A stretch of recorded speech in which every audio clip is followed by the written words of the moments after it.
Okay, so Trent, Yes. you are a wrestling fan. I am a wrestling fan, and we are the two hosts for the Wrestling Fans Podcast, sponsored by wrestling fans. Let's just put it that way, okay? And we would not have this show without the interesting views of those wrestling fans. So, without any other introductions or interruptions, let's start the show. Now, Trent, I don't want us to be that podcast. And what I mean by that podcast is, for one thing, we don't sit in a room with a bunch of bobbleheads and wrestling memorabilia, t-shirts, and belts hanging up in the background, you know, and making the room seem stuffy with a bunch of memorabilia to where we can't even move around like every other podcast does. Yeah. So put that out there.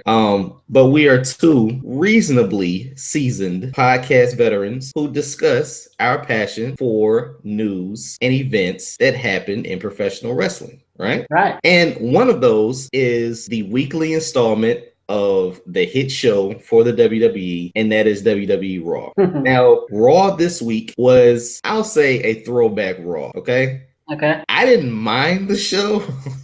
I didn't mind it. I didn't think it was a bad show. No. It was a little different from pretty much every show that you've seen Monday nights this year. Yeah. Honestly. This was their 4th of July episode. Now, granted, 4th of July was on Monday. It wasn't on a weekend. So I don't know if you did anything for the holiday on Monday. Nah. Okay. Well, you know what? Usually feels a weekend. Maybe you cook out, you pop fireworks, maybe you drink in excess. I don't know.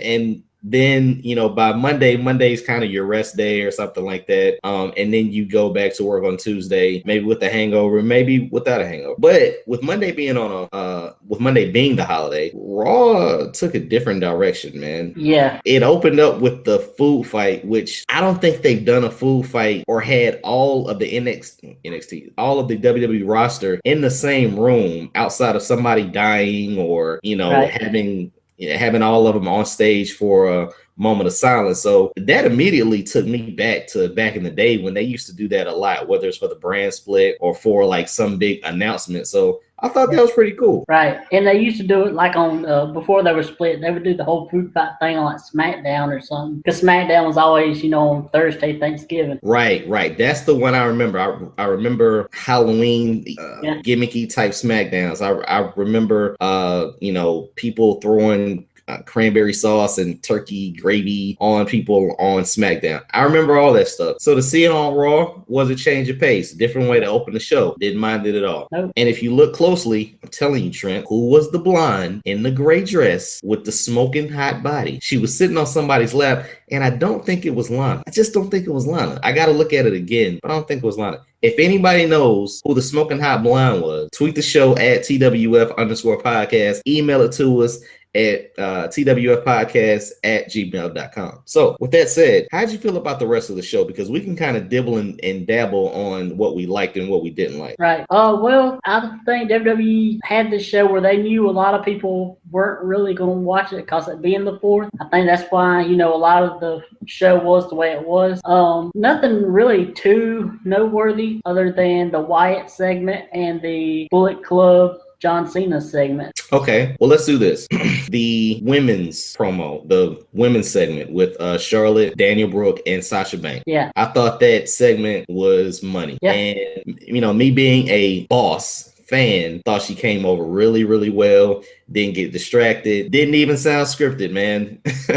And maybe that's just our bias, but I thought that segment was cool. Yeah. Now, the weave meter was at a 6.8, so they were fine. Okay, they were fine. Now, like you said, the Bullet Club segment didn't have any problems with that. Like, what are you doing for your birthday this year, Trent? My birthday? I want to beat up John Cena. Well, you didn't get to do that because you went to NXT TakeOver Columbia. Right. But on Labor Day, what are you gonna do? I'm gonna beat up John Cena. Well, Trent, you don't have to ruin Labor Day for that now. Like, for Halloween, what are you gonna do? I'm gonna dress up in a crazy costume and then I'm gonna beat up John Cena. Trent, calm down, man. Calm down. So I thought that was hilarious, man. Like I thought that was pretty cool. Knowing that everybody wants to do that for Halloween and Christmas. What killed me was when Carl Anderson said he was gonna get with his hot wife, and AJ was like, "Yeah, she is hot." Yeah, his hot Asian wife. It's his hot Asian wife. Yeah, that was right. And beat up John Cena. So that was pretty cool. So I'm getting to a point where. Oh no! To start off the show in match form, your boy Titus O'Neil came out as the Black Uncle Sam. Yeah. Yeah, he lost to Rusev, but you see his character getting elevated by this match or not? No, not really. Why not, man? He was representing the USA. Yeah, but that's only because it was the 4th. Well, I thought he would have had I thought the match would have went a couple of segments. Not a couple. It would have went maybe another segment. But yeah, Titus loses here. No big deal. You know, I think they'll still have a Rusev Titus angle maybe next week. But when he came out looking like the Black Uncle Sam or July 4th himself. Yeah. I was like, yeah, he's going to lose. Yep. He's going to lose. Nobody's ever going to win looking like that. Now, with Titus looking like a damn fool, with the food fight that we saw, with Miz losing to Dean Ambrose, with the women's segment being awesome, with the Bullet Club saying they were going to beat down John Cena. And then Cass come out and save Cena. Oh yeah, now that was pretty cool. That was pretty cool. Yeah.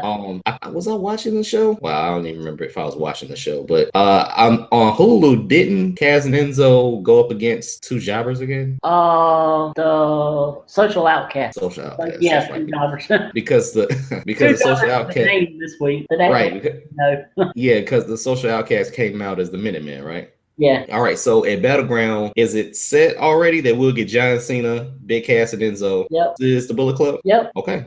Cool. Now, with all of that, sounds like we had a good show. We had a pretty good show. One thing I didn't get to see because I watched it on Hulu was "Excuse Me." Yeah, Vicky Guerrero. How did that go over? What was that like when she came out? Because I didn't get to see it. Oh, it wasn't nothing. She just kept talking about how she should be the general manager, and then security come out there and took her out. And that's about it. Did she get the pop from Excuse Me? A little bit, yeah. Okay. It's only a matter of time before Adam Lee. Yep. And maybe Bob Barker comes back. I don't know. But definitely the laptop. Just give me a box that says Dell and have Stephanie say, I don't want this, and return it. That's all I want. That's it. Yeah. That's it. Yeah. So, and Stephanie and Shane weren't nowhere in sight this past Monday. But didn't it seem like the show still flowed though, man? Yep. Like you didn't need that authority figure setting up a match. Right. It just went, segment by segment. People came out. The announcers, said why they were out there. What was next? You had, certainly surprises with Kaz and Enzo. You had different types of mic promos with Seth and Dean Ambrose, even Rusev picking up the mic after his match. So things like that cover up for the fact that every freaking show starts off with someone coming down to the ring, stating their case, and then setting up a match. A 20-minute promo segment at the beginning. Right. That's why I really didn't mind the food fight, because it was just something different to start the show. Was it a little funny? Was it a little bit hokey? Yeah, but it was kind of a throwback to have everybody in that room not really dressed up in ring gear. Some people have their their makeup on, just eating hot dogs and stuff, and then an all-out food fight happened. So that was kind of. Well, here's a little continuity issue they have with that food fight. So right at the front table, you see Primo and Epico. Later on in the show, they cut another one of their little backstage video things where they're saying they're in Puerto Rico when you could clearly see that they was at the food fight. Yeah, that's terrible. Yeah. That is terrible. Did they say that the ring was their Puerto Rico or that they were in Puerto Rico? They were in Puerto Rico. Okay, yeah. That's terrible then. Yeah. That's freaking terrible. Oh my gosh. Well, something else that was very terrible was that Summer Rae versus Becky Lynch match. Well, see, like I said, I didn't get to see it because I watched Hulu. Well, and every single show, there's always something that gets cut. Why was this match terrible? There was a terrible botch in the match where Summer goes to suplex Becky, and I don't know whose fault it was. I'm guessing it was Summer's because I'm not gonna blame Becky for anything. Of course. She drops Becky right on her head. Oh gosh. Yeah. Not like a Whoa. Okay, so since I didn't get to see it, and if you're still watching 3 hours of Raw and not switching the channel, go see a doctor, psychiatrist, somebody. But was it a brain buster type, or did she have her up and she dropped her? Yeah. Are you really? I mean, it was like she didn't have her all the way up yet, sort of. Yeah. I don't know. It's hard to explain. She didn't have her all the way up, but she just dropped her on her head. Ah, damn. Face first? Yeah, well, like head first. Oh god. And this goes back to a couple of weeks ago, I think, when you said maybe we'll get a match between Daniel Brooke and Daniel Brooke and the Boss. And I was like, no, I don't want Daniel Brooke hurting Sasha Banks, the Boss. So yeah, that's terrible, man. Where was Becky with the good hair on the weed meter? She was below she was good. Okay, so she was below the threshold, but probably because of that, she got dropped on her head. So, hey, this weed meter is serious, man. This weed meter is serious. People could die here, man. And something else that probably got cast in the Hulu is the poor Vaudevillains lost to the Golden Truth in like 2 minutes. Well, they got their shine when they attempted to sing they didn't sing the national anthem, but something regarding Declaration of Independence. Yeah, they tried to sing that. So that was their little shine. Yeah, but I think that might be the end. I feel they're gonna be, set for main event and superstars from now on. Wait. They lost to Golden Truth? Yes. Oh yeah, they're done. They're done. Yeah, they're done. Jeez, wow. And this Golden Truth Breezango feud is still going on. Listen, man, if you have seasonal residence in Cairo, you deserve to keep your feud going. I like Breeze. Yeah, I do too. I think they have a better name, but it works. Yeah, I wish they would. I wish they weren't used as just comedy. I wish they were actual, contender for the title. But who's your comedy right now on the show? Them and Golden Truth and New Day. Yeah, New Day is. Yeah, that is right. New Day is your comedy. Speaking of New Day, the Wyatts invite them to their lair, basically, right? I guess we need to go out to where the hills have eyes. Where oddly enough, it seems like the Wyatts want the New Day to come out to where Matt and Jeff have their final deletion. That's what I was thinking. The same thing. I was thinking the exact same thing. Which we will get to later. But what the heck do you think happens with this match, with this altercation when they finally meet up? I mean, at Battleground, is it going to be a match in the woods, or are we going to get a final deletion too? I don't know. I don't know. I did like the promo. Yeah. That New Day gave with Xavier being just terrified. I did like the promo that Bray gave. It was so weird seeing Xavier being serious though. Yeah, well, you see him act a fool. Yeah. You see him everywhere act a fool, whether it's up, down, down, or actually on Raw with the New Day. So I liked it though, man. It adds to the story. We did not get one physical altercation with them in the past 2 weeks. So it advances the story. That's what this show is about, advancing the story. Yep. I don't know what the payoff is going to be though. So that's what I'm trying to figure out, what kind of match we're going to get with the Wyatts and the New Day. So it's something to look forward to next week and a couple weeks before Battle. Definitely got me interested. Yeah, it's definitely interesting to see if Xavier overcomes his fear. And I don't want to read too much into it, but it looks like Xavier is seeing the end. Yeah. And maybe the Wyatts take the tag titles and the New Day get split up. You never know. You never know. A lot of people are saying that the New Day's going to get split up in the draft anyway, and they're going to push Big E as a singles guy. Yeah, I mean, I wouldn't mind that as long as Xavier was his mouthpiece, maybe. Mm-hmm. But oh man.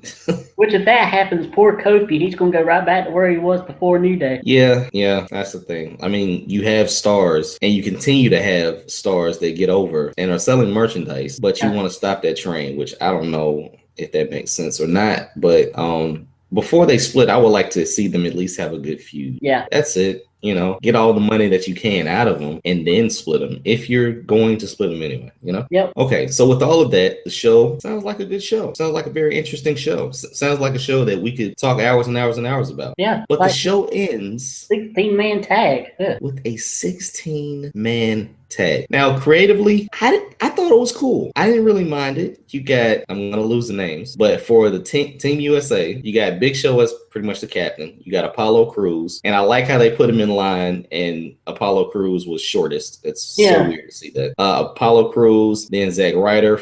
You got the Dudley Boys. You got Mark Henry and Jack Swagger. Did I miss anybody? Well, let's see. Big Show, Ryder, Crews, Dudley's, Henry, Swagger. Yeah, we're missing one person. Hacksaw Jim Duggan. I don't know who. Who the heck am I missing? I'm not sure. That's 3. That's 7. Who the heck are we missing? Okay, well, whoever we're missing probably didn't have a big run in this because we're missing them. But on the other side, you got all of your quote unquote international talent. Yep. You got heels and faces, which was kind of cool. Yeah. Cesaro, Sami Zayn, the Lucha Dragons, Chris Jericho, ADR, Sheamus, Kevin Owens. And Kevin Owens, KO Mania. Now, this was a normal match. I mean, it was an elimination match, but it ran its course as to what you would expect from this match. Right. Everyone got to hit their high spot. We had back and forth eliminations, and Team USA wins, which I'm fine with that. Zack Ryder picks up the win, picks up the victory for his team. Him and Big Show are the last two standing on Team USA, and they win, which I'm fine with that. I'm cool. But Zack Ryder closed your show. Yeah. Which I'm fine with. I'm cool with. But Zack Ryder closed your show. I mean, that's a weird thing with Ryder. Like, they give him these big wins, and then he goes down to doing nothing. So Zack Ryder closes your show. On Wednesday, he's on NXT teaming with ADD. Yep. That's his freaking name. Match really doesn't start because Rhino spears the heck out of him. Right. Not sure what happens tonight, but I would assume Zack Ryder goes back to nowhere status on Monday. Probably. Earlier in that day. But as far as that tag match, I had a problem with Team USA because I swear the whole team felt like a bunch of the old veterans and stuff. Like, I feel they should have had more of the top stars. Like, here's how I would have done this match. I would have had Cena, AJ, Ambrose, Rollins, Titus, New Day, just Big E and Kofi and Jack Swagger as Team USA. And then have Rusev, Del Rio, Sheamus, Owens, Jericho, Zayn, Cesaro, and Kalisto for Team International. Anyone that was actually paying attention to how a show was run would have done the same thing, because not only do you still get your 16-man tag, you get bigger stars, right, and what ultimately was your main event. Because keep in mind, I'm watching this on Hulu and I'm still thinking there's a main event. Yeah. When the flag comes down and they're posing and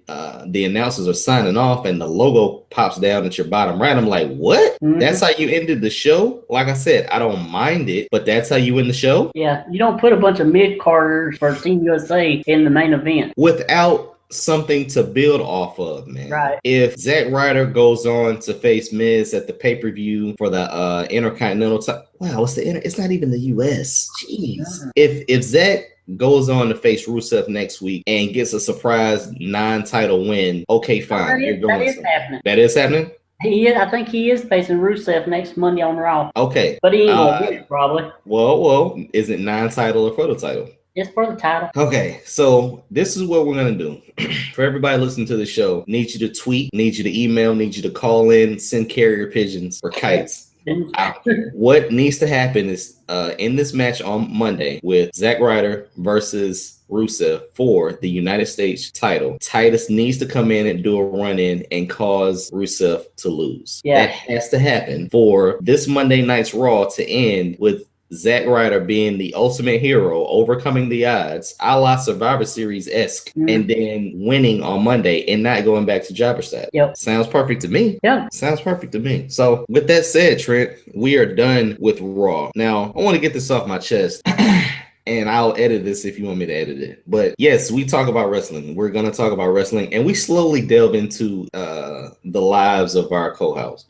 Right? So I know things about you. You know things about me. You expect me to sound a certain way. I expect you to sound a certain way or go off on certain things, right? And we slowly learn things about each other every single week. I got to know, just from a general perspective, the last couple of days, man, you've had African-American men get shot by police officers. Right. White police officers. Let's just throw that out there. And both where the African American males were unarmed, didn't show violence whatsoever. And in the Sterling incident, he was pinned down on the ground by 2 cops and still shot. In the case of Castile, I think I'm pronouncing his name right.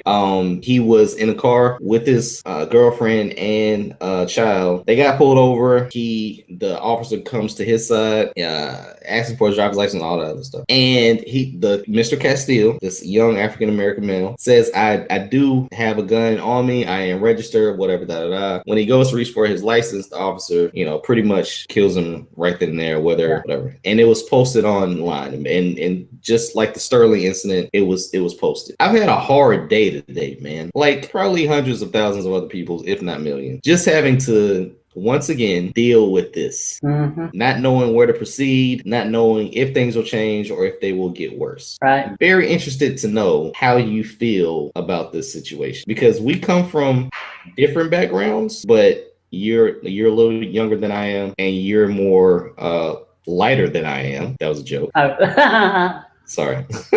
But I mean, we're both from South Carolina, so we've probably seen things that we can relate to. But does this affect you? How does this affect you?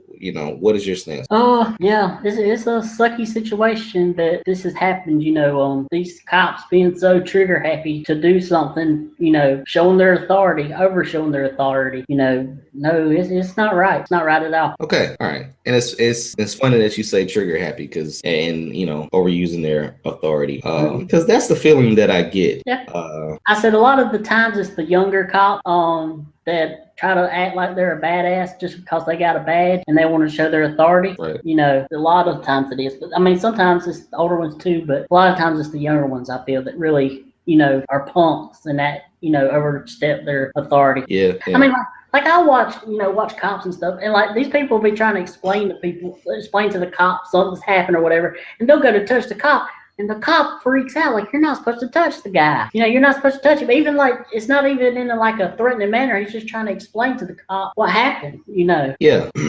I mean, it's crazy. Yeah, it's getting crazier. I was watching I think a show today, and they said this guy was on TV, and he said that some of his daughter's classmates who are white said that they're scared of black people, and she couldn't figure out why. I mean, they all go to school together. Yeah. And he started a thing, and he was saying those are the types of people that will grow up, that'll go to high school, that'll go to college, and to be authority figures later on, that are still scared of black people, and that will grow to be terrified of black people. Yeah. So if they're in an authoritative position, and they're faced with a situation like this, whether they are cops, or whether it's late at night in a hostile environment of crowded area, right, they're going to go into each one of these scenarios or episodes with fear of black people, and it's going to make their finger a little bit more more likely and make them trigger happy. So when discussing change, it's easy to say, blame it on the parents. Parents should, raise their children right or whatever. But then it's very difficult to change something at a level where this never happens again. Yeah. Or in the court system where all of these incidents have videotape just nailing you, and the cop gets off scot-free or suspended with pay, and then goes on to face the court, and then gets off scot-free, gets acquitted. Right. Yeah. So I don't know. I want things to change. I definitely don't condone people rioting and burning down buildings in their own neighborhood, which I thought was stupid. Yeah. But I do understand it. They want that visual. They want to be heard. That's going to get broadcast on the news. So that's what people do. I totally get that. I just want justice, man. And I don't think we would keep having these if the police came up front and, ratted, snitched, or whatever you want to say, one of their own, and say, hey, this guy was a bad egg. That's what I've always wondered. Do these cops, did they ever get mad at each other for the way they see another cop treating somebody? Well, that's the thing, man. And I don't know if you have brothers. Do you have any brothers? Nope. Okay. If you had brothers, and I mean brothers, not you're my homie. Yeah. Why am I doing jokes right now? Why am I doing jokes right now? But I mean, it's a secret society, man. You and your brothers can fight, but nobody else should fight your brother. Right. Just like family. We can say stuff about each other, but can't nobody else say anything about us. Right. So it's not like they would, pin down one of their own and say he's wrong. It's not going to happen. Yeah. You deal with that internally and you move on. So something like that, that structure needs to be broken. You know, a rift needs to be broken in that chain, and one of their own needs to, you know, bring that person to the forefront and say, hey, he's not a good egg. He is a bad egg. He made a mistake and he should go through the process the way any other accused person should. And with video evidence, man, whether the whole police force has their story right or not, or you know, the same or not, jeez, man, it's just ridiculous. And I don't care if it was a white person or purple person, man. If it's on video, my gosh, how do you fight that? And I don't know, it is ridiculous. But we are a wrestling podcast. So let's get back to the wrestling. I just wanted to speak on that because I think I would be a detriment to the show if I didn't say something. Right, because I'm sure anybody listening to this can tell that you had something on your mind before. Yeah, I'm just not. Man, like there's so much more that we're gonna get to. But predetermined matches right now are not on my mind right now. So let's keep the show rolling, man. NXT. Let's go to NXT. All right. And I will have to admit this, Trent. I was on YouTube looking at Alexa Bliss's booty. I don't know how I got on that. I have no idea. There's a video, and I think it's on Daily Motion. Of Alexa Bliss just showing off in the mirror, and she's strutting it out. I don't know. Yeah. I've done influenced you too much. I don't know how I got. No, this is what it is. And oh gosh, we got to get to this. I was looking for the final deletion match, and that's when all these just ran a little bit. I saw Paige twerking the John Cena music and just random stuff, man.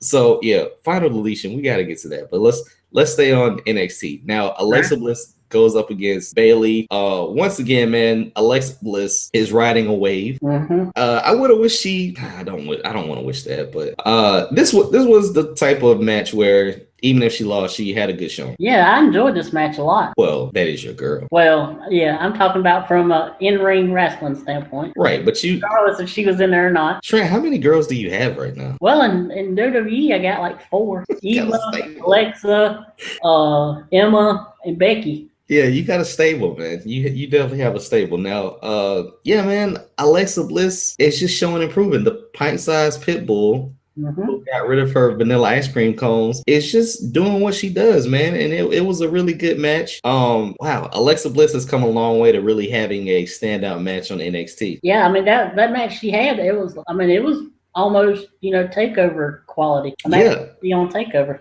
And I'm looking at that as this was her moment, man. This was her moment. Obviously, at the end of it, we get a possible encounter with Bayley and Nia Jax. So with that, Alexa had her moment to prove what she can do. And, maybe in the next 6 months with Bayley gone or Nia Jax gone, we'll see more out of Alexa Bliss. But I don't think she lost anything here. She was probably supposed to lose. Yeah. And she did that. But she was furious in this. She had a strong showing. Yeah, and that forearm she gave Bayley in the corner looked like it knocked her out. Yeah, that was probably one of the they replayed that a while, So yeah, she dropped. She dropped. That was very cool. Wish you would have did the chokeslam. I don't think many people were yelling for chokeslam this time, but yeah, I'm starting to become an Alexa Bliss fan, and it's only a matter of time before we get the Bliss era. All right, but when she wins the NXT Women's Championship, just remember I was on the bandwagon from the beginning. Oh, trust me, no, you were driving the bandwagon. I was on the bandwagon from before she even turned from the red when she was still in the blue little tutu. Oh, wait a minute, Trent. Now, I don't even know if did we even have the podcast then? That's probably a question that I need to ask. All the way back then. Well, she was sprinkling fairy dust on people. Yep. I don't think we had the podcast yet, but no. Okay. All right, cool. The thing was, the first night she come out, I was like, wow, she's going to be a star. Trent, it's highly unlikely that you said that. Listen, last week you said that you cried when Sami Zayn won his title. So you're pulling out a lot of unbelievable comments nowadays, Trent. Yeah. I like the little sparkle fairy. You like what was he was supposed to be like a Tinkerbell type cheerleader or something, right? Yep. Okay. All right, Trent. I can't knock you, man, because you've made a sound investment. You're playing the NXT stock market correctly. That's right. All right. So I bet on the good one. Oh yeah, definitely. So let's move on. let's see. We got vanilla number 1 and vanilla number 2. I didn't want to say that, Trent. I didn't want to say that. Okay, we get vanilla. Why? Because at this point, everybody knows they're vanilla number 1 and vanilla number 2. Mm-hmm. Everybody knows that. But this was kind of a squash match with Rhino coming back out of nowhere. Not really sure why. Me neither. I mean, do we really need Rhino in NXT right now? I guess we will once all these people get caught up, though. So we get Rhino before we even see Bobby Roode? Is that accurate? I ain't even showed him in a couple of weeks. Yeah, I don't know. Maybe Rhino just comes back for the Shinsuke payoff. I don't know. Okay, so didn't we get the 2 out of 3 falls match, or was there something else that I'm missing? Nah, that was it. Okay, so 2 out of 3 falls match, very good match. Like I said, man, these two. Yeah, but let me ask you this. Because of the stipulation, which match do you think was better? The takeover match, the second takeover match, or the 2 out of 3 falls match? I don't know. They both right up there. Okay. I'd have to watch them back to back, Yeah, I mean, dude, the only knock I'll put on the 2 out of 3 falls match was the deciding fall. Yeah. And I've said this from the very beginning. I don't know what the Shatter Machine is. Right. I just don't. Because you can hit it and depending on how you hit it, it looks like a totally different move. I don't know if the knees are supposed to be in the chest, the stomach, the groin. I think it's but they never hit it like that, man. So I like the fact that they did it on the apron, which was cool. That was different. And we've always gotten these different types of matches with these two. I think one of their matches at I think it was TakeOver. I think where Gable was on Wilder's shoulder, I think, and Dawson came off the top rope and Gable turned it into a belly to belly. Yeah, I mean, like crazy spots like that you wouldn't normally think of. You think this thing's supposed to go through as normal, and then we get the traditional end. But they just have great chemistry, man. Like they're doing great things together. So this match was another great match. Very great, very good match. Yep. And the thing is, you talk about American Alpha going up to the main roster. I don't know if there's a tag team that they could have that kind of really good match with up there on the main roster. As far as a heel tag team? Yeah. Wow, who are your heels right now? Wow, the Dudleys, the Wyatts. Wow, who are your heel tag? You got the Bullet Club and the Wyatt? Is that it? I think so. Breezango. Yeah, okay. Wow, man, that does kind of that does kind of suck. And see, that's the thing that you have to consider when you have such a push in NXT. Mm-hmm. And people are like, oh my gosh, they got to go up to the main roster. They got to go up to, and then you get a different environment where you don't, first of all, you don't have people that are your same height, you're not going to get to face the same person 2 weeks in a row, 3 weeks in a row. Wow, that's different, man, because if they go to the main roster, the Wyatts are going to be like, oh, can they overcome the Wyatts? I mean, they're already kind of battling with the Authors of Pain here. Right. But we will see. I really don't think it matters who they're in the ring with, man. Yeah. If you can work and you can have creative matches, they'll still be exciting to see. Yeah. But yeah, that was a very enjoyable NXT. And like I said, I'm glad that they had more of a show. I didn't like when they did the Sammy Samoa Joe entire show match. Yeah. So, I was glad that they had a pretty good show. Yeah. Okay. So with that, man, before we get to the bracket, let's talk just randomness, because this was one of the weeks where, let's be honest, man, wasn't a lot that happened show-wise. Wasn't a lot of things that happen that are building up to a pay-per-view. No. So this allowed us to go in a different direction. And one of the things that I saw this morning was Brock Lesnar by Alexa Bliss's Fairy Dust or Not is now your headliner for UFC 200 because of John Jones has potentially failed a drug test. So, Now, Trent, the conspiracy theorist I am. Yeah. First thing I said was, they knew. Okay, so here's how things happen. He gets tested in June by USADA. Right. And it's, takes a couple weeks or whatever. I guess it takes a month to get the test results back where they tested 1 million times over or whatever, right? Yeah. They informed the UFC yesterday, today, and there's not enough time to get the B sample tested again, so he has to withdraw from the match. Yeah. What I don't understand is, first of all, why it takes 2 or 3 weeks to test something.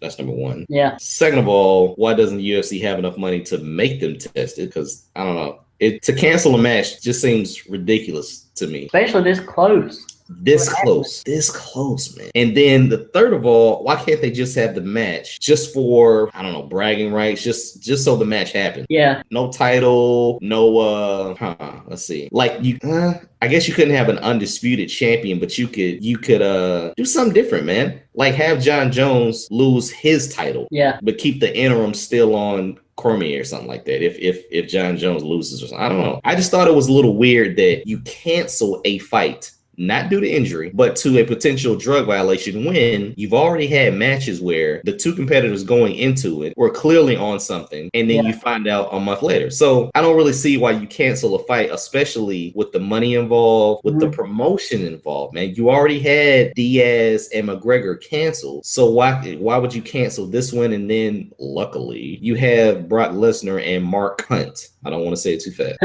So how do you feel about this whole crazy situation with Brock Lesnar now being the headlining act for UFC 200? Well, I guess it's good for Brock. I don't know if you heard, but Dana White did say that Cormier is going to have a fight at UFC 200. Okay. Has he announced who it will be? Not yet. He said it should be later today or probably tomorrow. Okay. Did he say it will be for the interim belt, or like do we still get a title fight or what? I don't know. He didn't say. I was listening to Colin Cowherd on TV. Okay. Yeah, it's a sucky thing to have to cancel a fight that quick. I don't know. Well, like I said, the conspiracy theorists in me was screaming that they already knew. Yes, you have a backup plan in Brock Lesnar, but it just seems so freaking convenient that Brock Lesnar is now your headlining act for honestly a super card, but a super card that was super because of the main event. I'm a big UFC fan, but I don't know any other matches on there. I mean, I think the women's title is on the line, but I only know the title holder, Miesha Tate. We don't need to worry about the women's title because Paige Van Zant's not involved, so and Ronda Rousey's not involved, so that's very true. It's very true. So all of a sudden, this stacked card just crumbles to bits, and you have Brock Lesnar saving it, and essentially is a one-off fight that doesn't really matter. But now all of the momentum goes to the WWE because now they're going to benefit from this. I mean, the UFC to me loses a little bit because they don't get the fight that they promote for about 3 months now. But Brock is going to knock this dude out, and it's just going to elevate Brock. So you think he will? A lot of people are betting against Brock, I think. Well, I mean, you play the NXT stock market. Are you willing to gamble, man? Like, do you think that the odds are just, swinging towards Mark Hunt's way just so, by hook or crook, he does the impossible? Well, that's not even the impossible. Brock lost in his first match in quick fashion. It's very possible that Mark Hunt could knock this dude out who's been play fighting for a year, maybe 2 years. So I don't know. I think it would be a lot of intrigue going into the match, whether Brock wins or Brock loses. But if he loses, a lot of people are talking about how hard Mark Hunt hits, and Lesnar has that history with the diverticulitis, and if he's probably still weak in his stomach area. And if Mark Hunt gets a blow in to his stomach or something, Lesnar could be done for. Nice.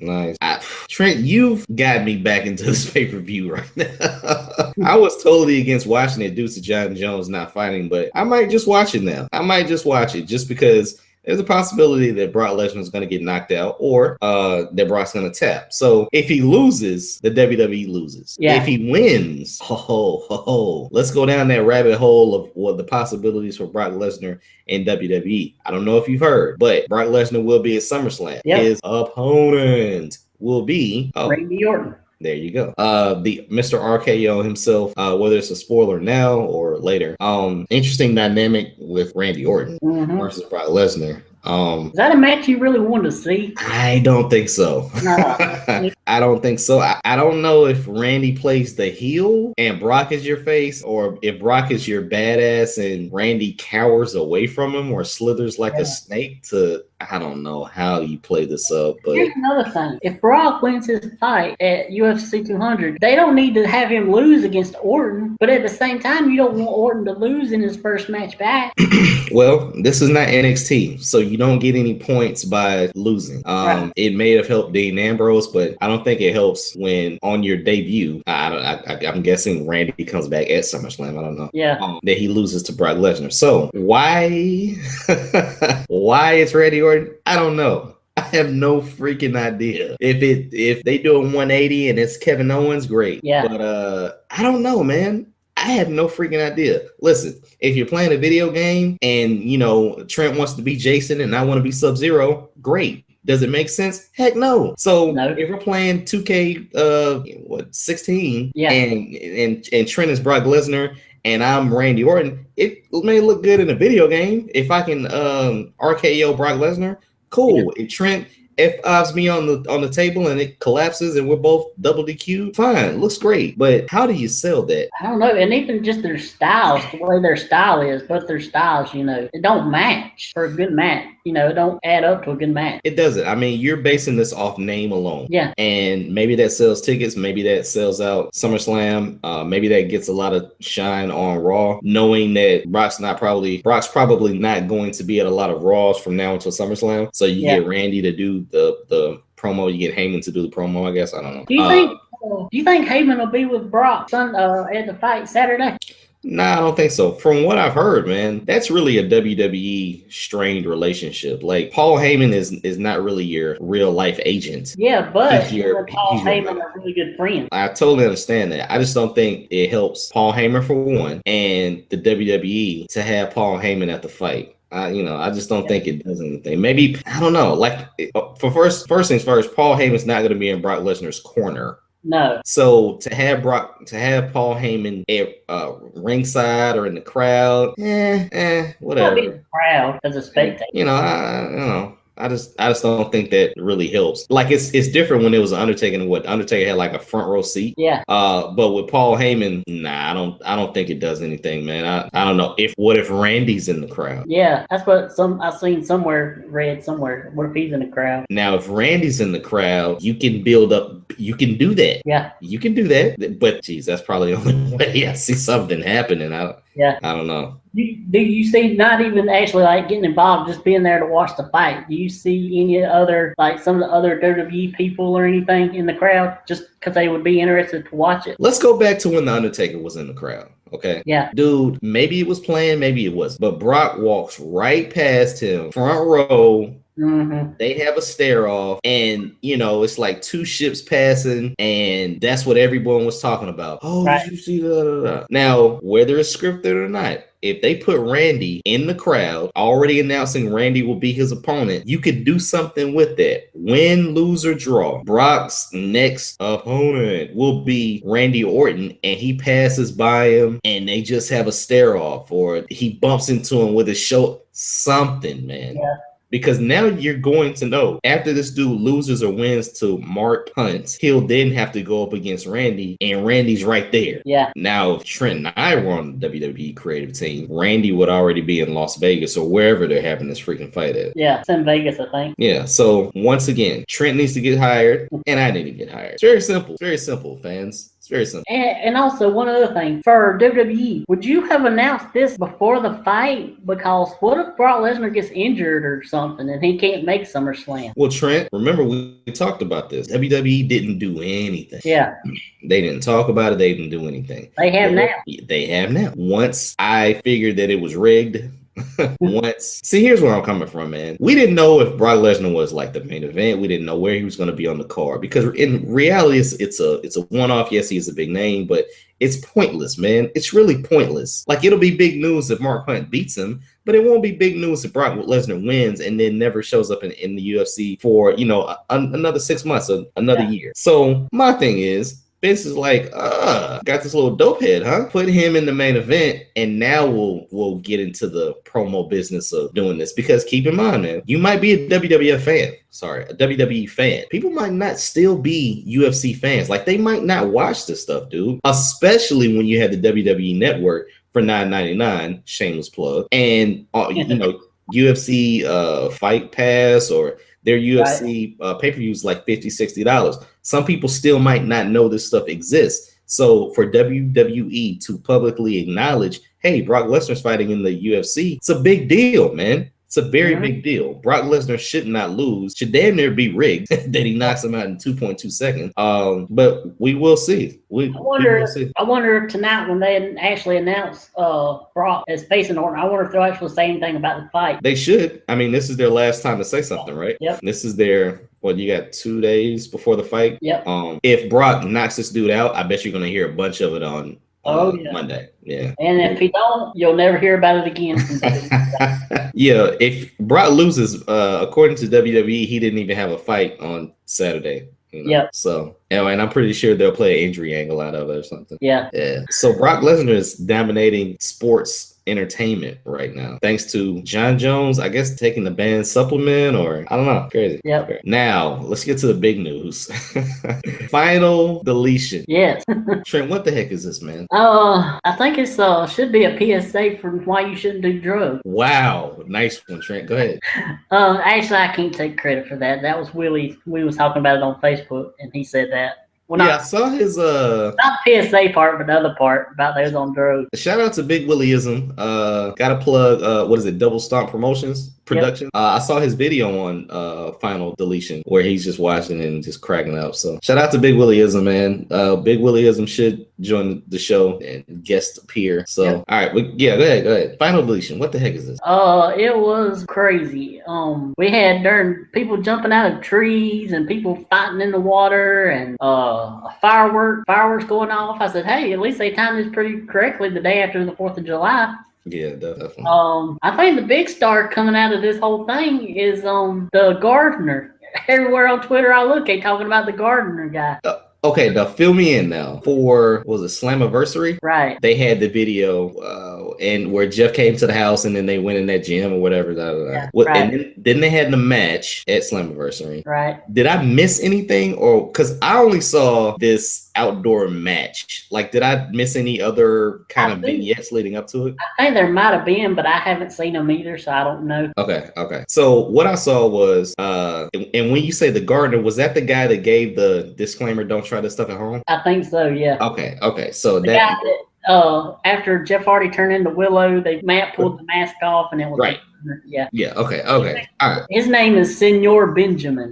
Let me say this. It was different. Yeah. It was totally different. As far as the match in the ring, camera angles, the editing, I liked it because it was like you were watching a movie versus a wrestling match. Right. It even had background music the whole time. Yeah. And I don't watch Pop. I don't watch TNA Impact. So I don't know how this aired. Like, was this the last 15 minutes of Impact, or was this, part of it? It was probably about the last 20 minutes, I think. Yeah. Okay. So if you're watching the show, it's very creative. It adds something to the show. I can't knock that, man. Mm-hmm. Like I said, the in-ring stuff was different. It was a lot of editing.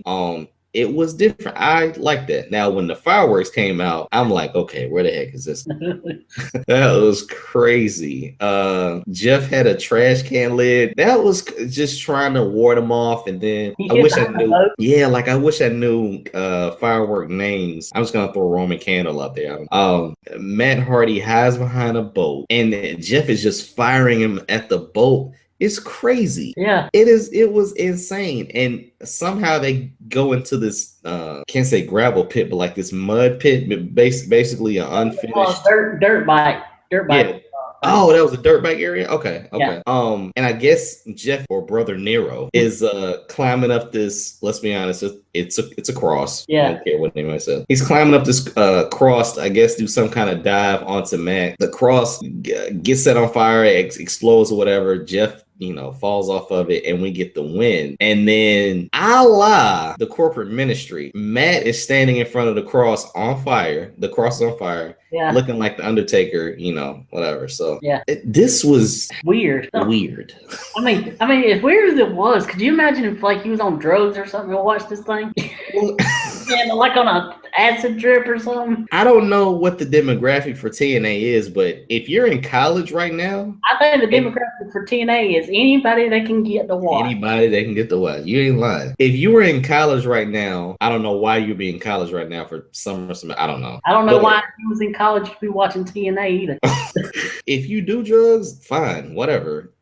This had to be hilarious. Mm-hmm. And that's why I think it worked, man. Yeah. It got people talking. It's different, man. We've seen TNA try this match and that match and, Six Sides and King of the Mountain and some of these dream matches from mid-carders, I guess. Mm-hmm. And it does not work. You don't get 2 million new people watching it. Maybe you don't get 2 million new people watching it, but you get a buzz. So, and I don't mean the buzz that, but geez, I liked it. I think a lot of people, even if they didn't like it, they appreciated something different. They thought it was different. But where do you go from here, man? Because honestly, your online presence has to be booming right now. This match was on Daily Motion. It was on YouTube. Like I said, the day pay-per-view was on YouTube in full, not encrypted or anything like that. You can find this stuff. And maybe that's their outlet, is going towards YouTube and all your social media outlets. But where do you go from this, man?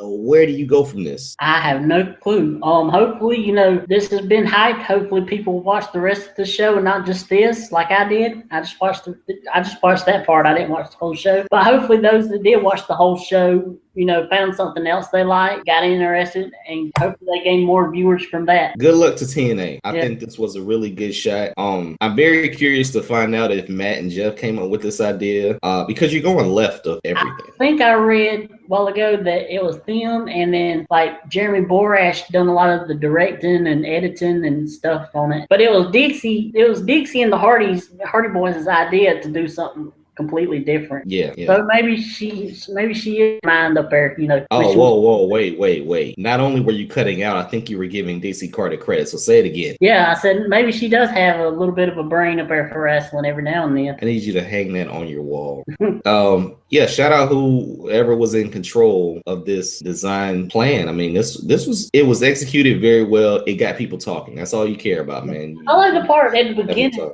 where the referee drives up in the car and Matt Hardy's in the ring playing a violin.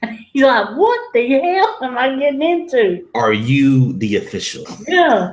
How do you like Matt Hardy's new accent that he found? I love it. Yes. I love it. It's about like when Booker T was King Booker and he just found this English accent out of nowhere. I want Matt Hardy's hair streak. Yeah. This man, Final Deletion. It was a good idea, man. And you can just say you're doing something different. This is gonna get mocked and parodied, and I think that's a good thing, man, because hopefully TNA Impact gets its name out there outside of everyone knowing Brother Nero and Matt Hardy. And they progress from this to get more people interested, and maybe they have to do 7-minute videos like this every single week. Maybe they should have like a whole episode of Impact take place at Matt and Jeff's house backyard. I don't know, man. I don't know, and I don't know what the Final Deletion means. I know Matt has somehow taken over Jeff's Twitter account, whatever. Oh God! But I don't know if they continue this for like 2 more months. Like every little Impact, you get a little video packages. Yeah. I know one thing, Matt Hardy's son, I swear, that little kid's got more airtime on TV than most babies ever have. I think that baby's been used more times in wrestling than any other baby. I mean, like, he's got him on there about every week. Wow. Gee. Well, see, it has you watching. Yeah. I think more people should watch just because it's another show. And I hear they're moving to Thursday. Yep. So now you get Monday, you get Raw. Tuesday, you'll get SmackDown. Wednesday, you'll get NXT and CWC. And I don't know if RH is still on Wednesdays. I'm not sure. I'm not sure what channel they're on or what day they're on. I don't know. Right. And now you on Thursday, you'll get TNA. Yep. So, maybe you'll get some kind of hangover from people watching NXT or just clamoring for more or clamoring for something different. Yeah. And this was a good launching point for that something different. Yep. Oh, and another reason Dixie says she wanted to do it is because she didn't want it to be spoiled. So that's why they done it like they did in their backyard instead of actually in a ring in the arena or anything. She wanted something that couldn't be spoiled. Oh, okay. And we've spoke about this. That's the one thing that TNA always struggled with, was the fact that you already knew what you were going to see. Mm-hmm. It's a little bit different from NXT. It's a little bit different because people still want to watch this. Yeah. People still want to watch. You got to do some type of live events, man. And then you have to bring it when you do a live event. But yeah, man, something like this, it just got them out of their routine. And it got people talking. You know, it got people talking about something they didn't know about 3 weeks before. Yep. But I will say this. I don't want Willow to come back. Oh, yeah. Yeah, I'm not a real big fan of that. But let's continue, my friend. Now that we got final deletion out of the way. You wanted to talk about the CWC, was it a tournament or something like that? Yeah, the CWC Bracketology. Okay. Did you watch it? No. Oh, whoa. Watch what? The Bracketology special they had on the Bracketology special they had on the network? Yeah. I don't have the network, right? Oh, that's right. Oh, well, I thought you might have seen it somewhere. Anyway, they revealed the actual brackets for the tournament. Yeah, I think I saw something about it on their website today when I went there for the Brock Lesnar thing. But you sent me the bracket. Right. We can go through this if you want to. I'm not really familiar with some of the names. You saw the CWC parade. Right. So you know who some of these guys are. I'm going to have to trust you for names that I don't know. All right. So... And before we start, have some of these matches taken place? All the first round matches have. Oh, okay. So what you sent me now, we're really in round 2? No, this round 1, but they've taped them. They just ain't showed them yet. So I don't know none of the. Oh, okay. Yeah. Oh, whoa. Did people in the crowd sign non-disclosures? No, there's spoilers out there. I've just tried hard not to see them. Good job. You're a good man. You're a good man. Yeah. Okay. All right. Yeah. So this is something I really wanted to see happen when it happened. I didn't want to be spoiled by it. Look at Trent growing up. Look at this guy. Look at this guy. Okay, man. Let's do it. All right, so round number 1, first match. We have Kenneth Johnson versus Akira Tozawa. Kenneth Johnson I've never heard of before this. Akira Tozawa, he wrestled in Dragon Gate. Him and Apollo Crews are real good friends. Yeah, so, I got to go with Tozawa. Yep, me too. Now, Trent, you're going to have to keep track of it. Oh, look at you. Okay, so you're in control? Yep. Okay, all right, cool. Because I was trying to figure out how the heck I can control this thing. Go ahead. All right. The next match is Jack Gallagher versus Fabian Eichner. Last night on the bracketology thing, they actually done a little feature on Jack Gallagher, so I imagine he would be the one that moves on. Okay, Jack Gallagher. Yep, Gallagher, the second G silent. Is that a gimmick or is that real? I don't know. Oh, okay, Gallagher then. Sorry. That's what they call him. I don't know. Nice. Okay, then we got Tajiri versus Damian Slater. I'm pretty sure Tajiri's at least moving on through round 1. Yeah, let's give Tajiri one win before he just jobs out. All right, next we got Alejandro Saez versus Grand Metalik. I'm going to go with Grand Metalik because he's a bigger name. He's wrestled in New Japan and CMLL, and he's the former Mascara Dorada. Ah, that's right. Yeah, that's why I know that name. Okay. Yep. Grand Metalik. All right. Next we're gonna have Harv Sierra against Drew Gulak. I don't know, because Drew Gulak is a pretty big name on the indies. But last night on the bracketology, they actually profiled both the Bollywood boys. So yeah, that's what I was gonna ask you. Was Sierra one of the Bollywood boys? Yeah, I don't know which one you think go through on here. I'm just looking down. What's the other? Is he another? Oh, he's not another Sierra? Yeah, there's an H Sierra and a G Sierra. Okay, yeah. So I'm just going on a limb here and say that, oh, no, because Zack Saber's next. So I don't think we'll get a Bollywood. I mean, they're a tag team, right? Right. I don't think we're gonna have them fight each other. So wow. One of them has to go. I guess neither. Yeah, I'm going Drew Gulak. Yeah, I think both of them is leaving in the first round. Yeah, that sucks. Yeah, Zack Sabre Jr. versus Tyson Duke. Done, Zack. Yeah. let's move on. Now, Noam Dar, I saw Noam Dar. Yeah. I think he could go on. Yeah, they featured him not on bracketology, but like he was one that they was talking a good bit about on the website. All right, okay. All right, now we have Aria Davari, which is the Davari that we all know his brother. Okay. The Godfather's favorite wrestler, right? My father's favorite wrestler. Yeah. Who do you have? I don't know, because one's a brother of a former WWE guy, and the other one, they profiled a good bit on their website talking about he's the first one to bring wrestling to China. Or the that was the first Chinese guy, right? Yeah. See, now here, go ahead. I'm thinking Ho-Ho. Like, I'm not gonna argue with you. I see that as a way to give him some kind of a background, but you know, to me, he sounds like almost like a Tough Enough winner. So yeah, I would go Davari, but I'm not gonna root against you if you pick Ho-Ho. All right. Who needs to get a brand new name? Yes, it's weird calling a grown man Ho-Ho. Yeah, I'm not gonna call a grown man Ho-Ho. Sorry. All right. The next one I think we can pretty easily predict is Raul Mendoza versus Brian Kendrick. With Raul Mendoza winning, right? Oh, yeah.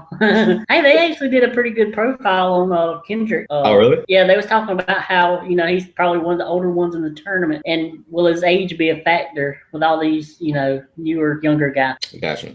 Next, we have Anthony Bennett versus Tony Nese. Now, this is the one I heard one of them got injured or, maybe suffered a stinger or something like that. So yeah, this might be the match to really watch out for because something's going to happen. But yeah, what do you got? Well, Tony Nese I've heard of before. I think he might have had a short stint in TNA, and Anthony Bennett I've never heard of before. Okay, Tony Nese it is. Yep, and I think it's Bennett's the one that gets injured. Oh yeah, well yeah. Tony Nese. Oh. All right, so the next one we don't have to talk much about is Kota Ibushi against Sean Maluta. Kota Ibushi, easy. Yeah.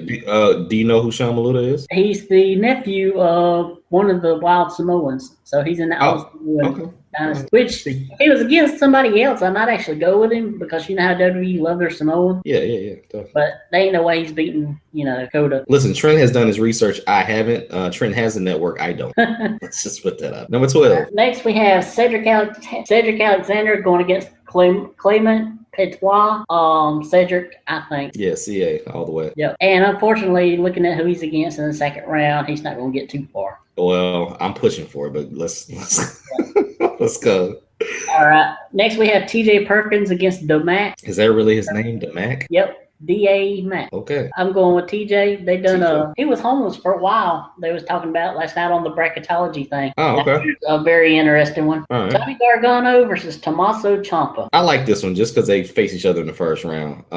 With the weight class, I'm going Johnny Wrestling. Yep, me too. All right. Next we have Mustafa Ali, who took the place of Zumbi. Okay. Lindsay Dorado. I'm not too familiar with either of these, really. Toss up? Yeah. I'll go with Mustafa. All right. And then we have Dance All Night Long, Rich Swann against Jason Lee. Now, I want to be perfectly clear. Is Jason Lee Asian? Yes. Okay. Wow. I was hoping he wasn't, but okay.